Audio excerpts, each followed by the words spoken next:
বন্ধুরা, চলে এলাম আবার একটা রেসিপি নিয়ে আপনাদের সামনে। তো আজকে আমার রেসিপিতে থাকছে ভেজ পনির। তো ভেজ পনিরটা সম্পূর্ণ নিরামিষ স্বাদে বানানোর চেষ্টা করব, নিরামিষই একদম, যাতে ভাত রুটি এমনি সাধারণ এতে নিরামিষের দিনও খেতে কোনো কথা হবে না, একদম মুখরোচক স্বাদে। তো দেখতে থাকুন কিভাবে রেসিপিটা অবশ্যই শেয়ার করি। তো ভেজ পনির বানানোর জন্য দেখতেই পাচ্ছেন আমি পনিরের বড় বড় পিস কেটে নিয়েছি, একদম টাটকা পনির।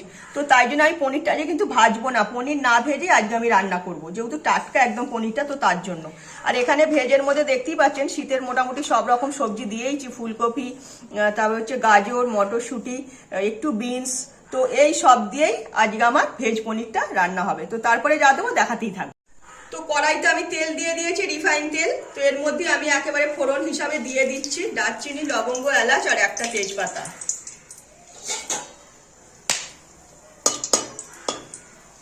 তো ফোড়নটা ভাজা হয়ে গেছে, এবার আমি এই যে সব সবজি ছেড়ে দেব এর মধ্যে।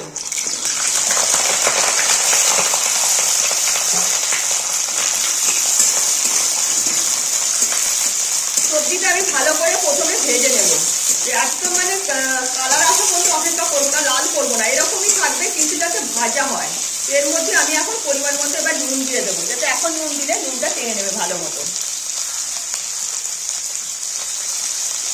পরিমাণ মতো নুন দিয়ে দিয়েছি। এটাই এবার 2-3 মিনিট ধরে একটু ধিমি আঁচে ভাজবো, যাতে ভাজা হবে কিন্তু কালার আসবে না, এরকমই কালারটা থাকবে, যাতে দেখতেও ভালো লাগবে, কালারফুল, আর খেতেও ভালো লাগবে। তো সেই বুঝেই তৈরি করে নেব।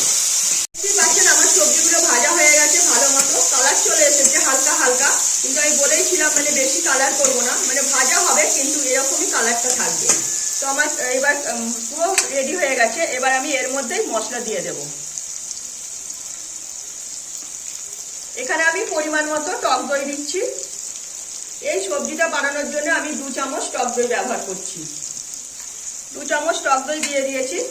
একটু টক দইটা এর সঙ্গে নাড়াচাড়া করে নেব।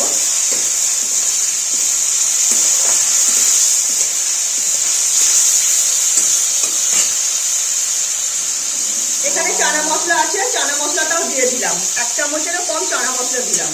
চানা মশলা দিয়ে দিয়েছি, এটাও ভালো মতো এর সঙ্গে নাড়াচাড়া করে নিচ্ছি।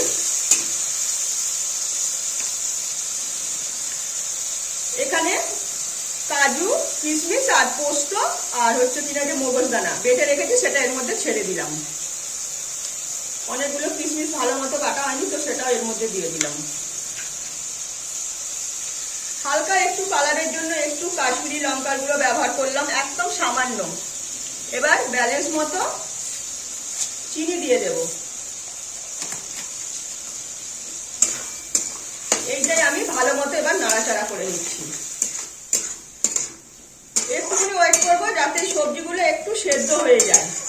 তো ততটাই 2-3 মিনিট একটু এরকম ধিমি আঁচে রাখবো, যাতে সবজিগুলো একটু সেদ্ধ হয়ে যায়। তো সেই বুঝেই তৈরি করে নেব।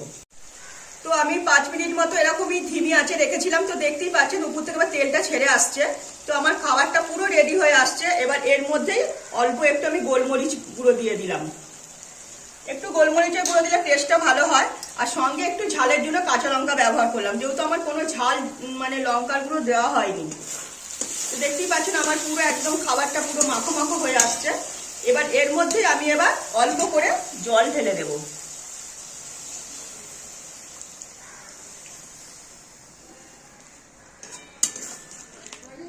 তো জল দেওয়া হয়ে গেছে, একটু ফুটলে পরে তারপরে আমি এর মধ্যে এই যে পনিরগুলো ছেড়ে দেব।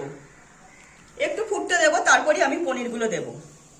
তো দেখতেই পাচ্ছেন ভালো মতো সবজিটা ফুটছে। জল দেওয়ার পর অল্প একটু কসুরি মেথি দিয়ে দিলাম, তাহলে এর মধ্যে যে এই যে টেস্টটা পুরো সম্পূর্ণ একটা অন্য রকম এসে যাবে।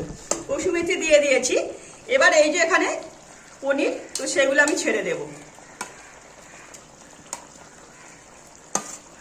আমি এটা সাদাই বানালাম, যেহেতু শাহি টাইপের করার চেষ্টা করেছি, যেহেতু সেই জন্য। তো আপনারা পারলে পরে কাশ্মীরি লঙ্কার গুঁড়ো দিয়ে আরো লাল করে দিতে পারেন, সেটাও কোনো অসুবিধা হবে না।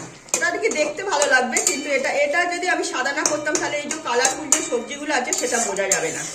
তো আমি তাই জন্য কাঁচা লঙ্কা ঝাল ব্যবহার করলাম। তো দেখতেই পাচ্ছেন আমার খাবারটা পুরো এইভাবেই এবার 2-3 মিনিট রাখবো, যাতে পনিরের এর মধ্যে এই যে খাবারের টেস্টটা পুরো টেনে নিতে পারে। তো 4-5 মিনিট হয়ে গেছে, আমি পনিরটা এর মধ্যে দিয়ে রেখেছি।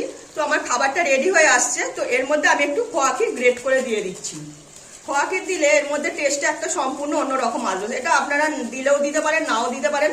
গ্রেভিটাও একটু গাঢ় হয়ে যাবে আর খাবারের টেস্টটাও পুরো অন্যরকম এসে যাবে। তাই জন্য আমি একটু খোয়া ক্ষীর দিলাম, যেহেতু এখানে দুধ ব্যবহার করিনি, তার পরিবর্তে খোয়া ক্ষীর দিলাম।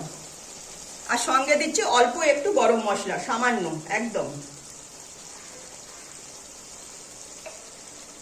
তো দেখলেন খুব চটজলদি ভাবে আমার খাবারটা তৈরি হয়ে গেল। পনির একদম রান্না হয়ে গেছে। ভাত, রুটি, নান, পরোটা, রাইস যাই বলুন না কেন খেতে কোনো কথা হবে না।